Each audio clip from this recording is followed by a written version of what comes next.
একটু আড়ালে গিয়ে বসুন। আজকের গল্পটা খুব ব্যক্তিগত, খুব গোপন। আমার নাম অনন্যা, বাড়ি নদিয়া জেলায়। আজ আমি যে কথাটা আপনাদের সাথে ভাগ করে নিতে এসেছি সেটা হয়তো অনেকের জীবনেই ঘটে, কিন্তু কেউ মুখ ফুটে বলতে পারে না। সমাজ আর সম্পর্কের এক অদৃশ্য বেড়াজাল আমাদের আটকে রাখে। আমার গল্পটা ঠিক তেমনই, এক বারণ মানা ভালোবাসার, এক নিষিদ্ধ টানাপড়েনের। যখন এই কথাগুলো ভাবছি তখন বুকের ভেতরটা কেমন যেন রিরি করে উঠছে। আপনারা হয়তো ভাবছেন কি এমন হতে পারে, কেন আমি এত রাগঢাক করে বলছি। আসলে কিছু সম্পর্ক এমন হয় যা দিনের আলোয় আনা যায় না, সেগুলোকে নিজের গভীরে লুকিয়ে রাখতে হয় দিনের পর দিন। বুকের খাঁচায় বন্দি একটা পাখি যেমন মুক্তির জন্য ছটফট করে, আমার মনটাও ঠিক তেমনই ছটফট করে। প্রতিদিন রাতে যখন শুতে যাই, পাশ ফিরে শুয়ে শুধু একটার পর একটা স্মৃতি এসে ভিড় করে। সেই সব মুহূর্ত, সেই সব চোখের ভাষা, সেই সব অব্যক্ত অনুভূতি। মনে হয় যেন সব কিছু আবার ফিরে আসছে। আমার শরীরটা এখন একটা পাতলা শাড়ি দিয়ে মোড়া, গরমের দিন, কিন্তু এই শাড়ির প্রতিটি ভাঁজে কেমন যেন একটা উষ্ণতা লুকিয়ে আছে। ভিজে চুলের নরম স্পর্শ আমার কাঁধ ছুঁয়ে আছে। হালকা ভেজা চুলগুলো যখন গলার কাছে এসে লাগে তখন কেমন যেন একটা অদ্ভুত শিহরণ হয়। হয়তো আপনারা ভাবছেন আমি কেন এত ছোট ছোট কথা খুঁটিয়ে বলছি। আসলে এই ছোট ছোট জিনিসগুলোই কখনো কখনো অনেক বড় হয়ে ওঠে। একটা সম্পর্ক যা শুরু হয়েছিল ভাই আর ভাবির সাধারণ সম্পর্ক থেকে, সেটাই কখন যেন সমাজের সব নিয়ম ভেঙে চুরে অন্য এক মোড় নিল। জানি আপনারা হয়তো আমার কথাগুলো শুনে অবাক হচ্ছেন, অনেকে হয়তো বিচারও করছেন, কিন্তু বিশ্বাস করুন, আমার জীবনে যা ঘটেছে তা শুধু আমিই জানি। সেই কষ্ট, সেই নীরব ভালোবাসা, সেই লুকানো আকাঙ্ক্ষা। আপনারা যদি আমার এই জার্নিতে পাশে থাকেন তাহলে চ্যানেলটা সাবস্ক্রাইব করে নিন। আপনাদের সমর্থন আমাকে আরও সাহস যোগাবে। আমার বিয়ের পর কেটে গেছে প্রায় 5টা বছর। স্বামী রণজিতের সাথে আমার সম্পর্কটা ভালোই, কিন্তু তাতে যেন কেমন একটা শূন্যতা ছিল। রণজিৎ নিজের কাজ নিয়ে সবসময় ব্যস্ত থাকত। সকালে অফিস যেত, ফিরতে ফিরতে রাত হয়ে যেত। আর ফিরলেও ক্লান্তি আর কাজের চাপ তাকে এমনভাবে গ্রাস করে রাখত যে আমার দিকে মন দেওয়ার মতো সময় তার থাকত না।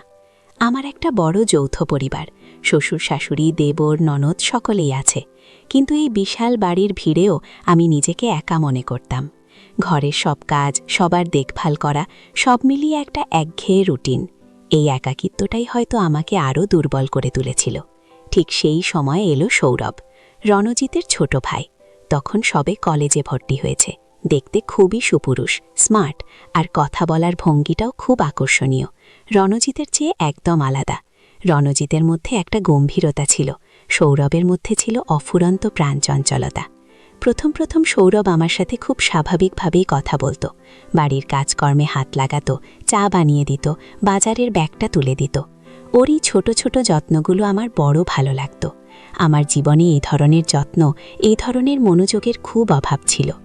আমি লক্ষ্য করতাম যখন আমি কোনো কাজ করছি সৌরভ কেমন আর চোখে আমার দিকে তাকাতো। ওর দৃষ্টিতে এমন কিছু ছিল যা আমাকে এক অজানা অস্বস্তিতে ফেলত, আবার একই সাথে এক অদ্ভুত ভালো লাগাও জাগিয়ে তুলত। একদিন দুপুরে প্রচণ্ড গরম, আমি রান্নাঘরে কাজ করছিলাম। শাশুড়িমা দুপুরে ঘুমোচ্ছিলেন, আর বাড়ির বাকি সবাই যে যার কাজে ব্যস্ত। রণজিৎ তখনও অফিস থেকে ফেরেনি। হঠাৎ সৌরভ রান্নাঘরে এলো, বলল, ভাবি, এত গরমে একা একা কাজ করছো, আমি একটু সাহায্য করি? আমি হেসে বললাম, না রে, তেমন কিছু নেই, তুই বরং নিজের পড়াশোনা কর। ও কিন্তু শুনল না, পাশে এসে দাঁড়ালো। আমি তখন ডাল বাটাছিলাম, হাতটা কেমন পিচ্ছিল হয়ে গিয়েছিল, ডালের বাটিটা হাত থেকে পিছলে যাচ্ছিল। সৌরভ চট করে এসে বাটিটা ধরে ফেলল। ওর হাত আমার হাতের সাথে লেগে গেল। একটা বিদ্যুতের শিহরণ যেন আমার সারা শরীরে খেলে গেল। ওর হাতে স্পর্শে আমি কেঁপে উঠেছিলাম। সৌরভ আমার দিকে তাকিয়ে হাসল। সেই হাসিটা আমার ভেতরটা যেন উথাল পাথাল করে দিয়েছিল। আমি মাথা নিচু করে নিলাম। সেদিনের পর থেকে ওর উপস্থিতি যেন আরও বেশি করে আমার হৃদয়ে জায়গা করে নিতে শুরু করল। সৌরভ এরপর থেকে প্রায়ই আমার আশপাশে ঘুরঘুর করত। যখন আমি ছাদে কাপড় মেলতে যেতাম, দেখতাম ও নিচে দাঁড়িয়ে আমাকে দেখছে। যখন আমি উঠোনে ফুল গাছে জল দিতাম, ও এসে পাশে দাঁড়াত, গল্প করত, হাসি ঠাট্টা করত। ওর চোখের চাহনি, ওর গলার স্বর, সবকিছু যেন আমাকে আরও বেশি করে ওর দিকে টানতে শুরু করেছিল। আমি বুঝতে পারছিলাম আমি একটা ভুল পথে পা বাড়াচ্ছি, কিন্তু নিজেকে আটকাতে পারছিলাম না। আমার মন যেন এক অদৃশ্য সুতোয় বাধা পড়েছিল। একদিন রাতে বাইরে প্রবল বৃষ্টি হচ্ছিল, বিদ্যুৎও চলে গিয়েছিল, পুরো বাড়িটা অন্ধকারে ডুবেছিল।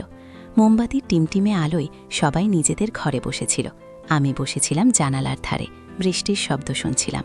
হঠাৎ অনুভব করলাম কেউ একজন আমার পাশে এসে বসেছে। অন্ধকারেও আমি বুঝতে পারছিলাম সেটা সৌরভ। ওর শরীরের উষ্ণতা আমার খুব কাছ থেকে অনুভব করছিলাম। ও খুব নিচু স্বরে বলল, ভাবি, ভয় পাচ্ছ? আমি বললাম, না, তেমন কিছু না, তবে একা একা একটু কেমন লাগছে। ও তখন আমার হাতটা ধরল। প্রথমে একটু ইতস্তত করেছিলাম, কিন্তু ওর হাতের উষ্ণতা আমাকে সাহস জুগিয়েছিল। ওর স্পর্শে আমার মনে হলো এই প্রথম আমি জানি সত্যিকারের নির্ভরতা অনুভব করছি। আমাদের মধ্যে সেই রাতে কোনো কথা হয়নি, শুধু স্পর্শ আর নীরবতার এক গভীর বোঝাপড়া তৈরি হয়েছিল। এর পরের দিনগুলো যেন এক অন্য রকমের খেলা হয়ে উঠল। আমরা দুজনেই যেন একে অপরের চোখের ভাষা বুঝতে পারতাম। কখন একা থাকব, কখন একটু কাছাকাছি আসা যাবে, সবই যেন এক নীরব ইশারায় চলত। যখন রঞ্জিত অফিস থেকে দেরি করে ফিরত, তখন সৌরভ এসে আমার পাশে বসত। কোনো ছুতোয় আমার কাছে আসত, কখনো টিভির রিমোট এগিয়ে দিত, কখনো বইয়ের পাতা উল্টে দিত। এই নৈকট্য আমার মনের ভেতরে এক অন্য রকমের চাহিদা তৈরি করছিল। আমি জানতাম এটা ভুল, ঘোর অন্যায়, কিন্তু আমার মন আর শরীর যেন এই টান থেকে বেরিয়ে আসতে পারছিল না। কখনো কখনো যখন বাড়ির সবাই ঘুমিয়ে পড়ত, গভীর রাতে আমার ঘরে এসে ঠকঠক করত। আমি দরজা খুলতেই ও ভেতরে ঢুকে আসত। আমরা দুজনে চুপচাপ বসে থাকতাম, ফিসফিস করে কথা বলতাম, আমাদের গোপন ইচ্ছার কথা জানাতাম। সেই সময়টুকু যেন আমাদের নিজস্ব জগৎ হয়ে উঠত। বাইরের সমাজের কোনো নিয়ম, কোনো অনুশাসন যেন সেই মুহূর্তে আমাদের স্পর্শ করতে পারত না। একবার তো ও আমার খুব কাছাকাছি এসে বসেছিল। আমার শ্বাস প্রশ্বাস যেন দ্রুত হচ্ছিল। ওর হাতের স্পর্শ আমার গালে এসে লেগেছিল। সেই স্পর্শে আমার মনে হয়েছিল যেন আমার শরীরটা শিথিল হয়ে আসছে। আমি ওর বুকে মাথা রেখেছিলাম, ওর বুকে থুকফুক শব্দ শুনতে পাচ্ছিলাম। সেই মুহূর্তটা আমার কাছে জীবনের সবথেকে সুন্দর আর একই সাথে ভয়ঙ্কর মুহূর্ত ছিল। কিন্তু এই গোপন সম্পর্কটা আমাকে দিনের পর দিন কুঁড়ে খাচ্ছিল। আমার ভেতরে একটা অপরাধ বোধের জন্ম নিচ্ছিল। আমি জানতাম আমি যা করছি তা আমার স্বামী আর পরিবারের সাথে বিশ্বাসঘাতকতা, কিন্তু সৌরভের প্রতি আমার যে অনুভূতি সেটাকে আমি অস্বীকার করতে পারছিলাম না। ওর চোখে আমি নিজেকে দেখতে পেতাম এক নতুন অনন্যাকে, যে অনন্যাকে রঞ্জিত হয়তো কখনোই দেখেনি।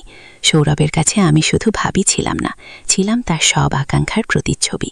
তবে এই সম্পর্কের একটা কঠিন পরিণতি ছিল। সমাজের চোখে এটা ছিল ঘোরতর অন্যায়। ধরা পড়লে সব সম্মান, সব ভালোবাসা ধুলোয় মিশে যেত। আমি সৌরভকে বোঝানোর চেষ্টা করতাম যে এই পথটা সঠিক নয়, কিন্তু সে কিছুতেই শুনতে চাইত না। ওর কাছে আমাদের ভালোবাসাটাই ছিল সব। একদিন সৌরভ জেদ ধরল, সে আমার হাত ধরে বাড়ি থেকে বেরিয়ে যেতে চায়। আমি ওর এই কথায় স্তব্ধ হয়ে গিয়েছিলাম। এটা কিভাবে সম্ভব? আমার একটা সংসার আছে, সম্মান আছে। আমি ওকে অনেক বুঝিয়েছিলাম, বলেছিলাম, সৌরভ, এটা ভালোবাসা নয়, এটা হয়তো সাময়িক এক দুর্বলতা। এই পথটা আমাদের দুজনকেই শেষ করে দেবে। সৌরভ মানতে চায়নি, সে খুব মন খারাপ করেছিল। সেই দিনটা ছিল আমার জীবনের সবথেকে কঠিন দিন। আমি সিদ্ধান্ত নিয়েছিলাম এই সম্পর্কটা আর চলতে দেওয়া যাবে না। যত কষ্টই হোক না কেন, আমাকে এটা থেকে বেরিয়ে আসতে হবে। আমি সৌরভকে ডেকে পরিষ্কারভাবে বললাম, আমাদের সম্পর্কটা এখানেই শেষ। আমরা দুজনেই ভুল করছিলাম। এখন থেকে তুই আমার কাছে শুধুই আমার দেবরের মতো থাকবে, এর বেশি আর কিছু নয়। সৌরভের চোখে সেদিন আমি অনেক কষ্ট দেখেছিলাম।